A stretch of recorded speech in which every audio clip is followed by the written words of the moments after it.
சாட்சி இலக்கம் 23 கொள்ளுப்பிட்டி போலீஸ் நிலைய பொறுப்பதிகாரி லலித் குமாரசிறி பண்டார என்ன சாட்சி வழங்கினார் என்பதை இப்பொழுது பார்க்கலாம். அதாவது கப்பில சந்திரசேன அரவிந்த் டி சில்வாவினுடைய வீட்டிலே உயிரிழந்து கிடக்கின்றார்.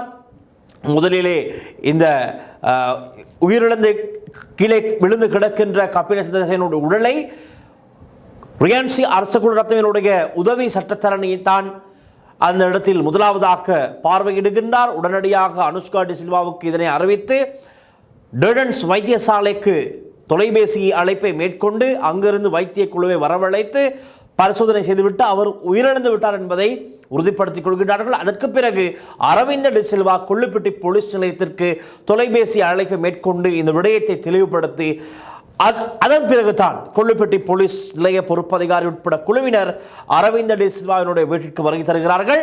வந்து முதலில் என்ன பார்த்தார்கள் என்பதை இப்பொழுது போலீஸ் அதிகாரி தெரிவிக்கப் போகின்றார். வாருங்கள் அது என்ன என்று பார்ப்போம். மரணம் நிகழ்ந்த இடம் மற்றும் அது தொடர்பாக நடத்தப்பட்ட முதற்கட்ட விசாரணைகள் குறித்த விரிவான தகவல்களை பொறுப்பதிகாரி நீதிமன்றத்தில் குறிப்பிட்டார்.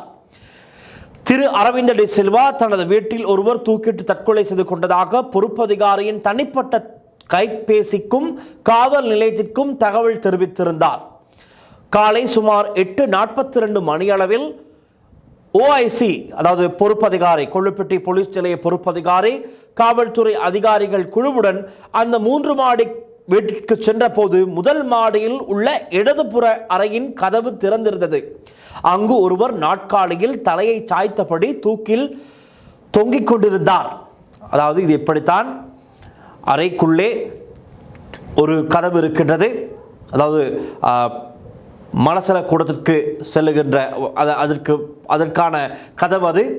அந்த கதவிற்கு அருகில் தான் அந்த கதிரை இருக்கின்றது. கதிரையில் தலை அப்படி சாய்ந்தபடித்தான் கப்பில சந்திரசேன விழுந்து கிடந்திருக்கின்றார். அவருடைய கழுத்தில் ஒரு கயிறு தொகுதியும் மற்றைய தொகுதி கீழேயும் விழுந்து கிடந்திருக்கின்றது. கதவிலும் ஒரு தொகுதி இருந்திருக்கின்றது. இதுதான் கதை. ஆகவே இதைத்தான் அவர்கள் முதலாவதாக பார்க்கின்றார்கள். தலையை சாய்த்தபடி தூக்கில் தொங்கியபடி இருந்திருக்கின்றார் என்று போலீஸ் அதிகாரி தெரிவிக்கின்றார். ஓஐசி தெரிவிக்கின்றார். அரவிந்த் டி சில்வா அவரது மனைவி வழக்கறிஞர் பிரியாந்த் தான் காலையிலேயே கப்பில சந்திரசேனவை நீதிமன்றம் அழைத்து செல்ல ஆஜராவதற்கு எல்லா ஏற்பாடும் செய்துவிட்டு காலை 7 மணிக்கே வந்து விடுகின்றார்.